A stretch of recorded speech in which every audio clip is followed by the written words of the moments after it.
পাকিস্তানের একাধিক স্থানে গতকাল মধ্যরাতে ক্ষেপণাস্ত্র অভিযান চালিয়েছে ভারত।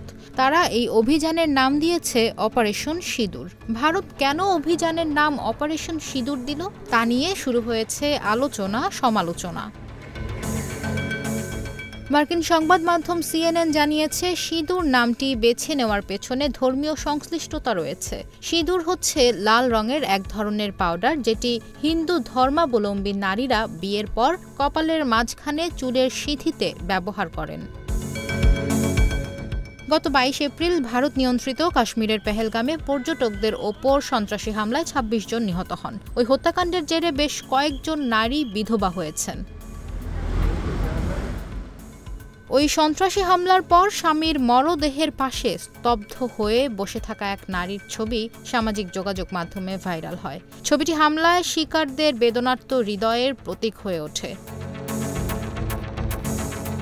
পেহেলগামের সন্ত্রাসী হামলার জেরেই ভারত ও পাকিস্তানের মধ্যে উত্তেজনা তুঙ্গে ওঠে। প্রায় প্রতিদিনই সীমান্তে গুলি ছোড়ে দুই পক্ষ।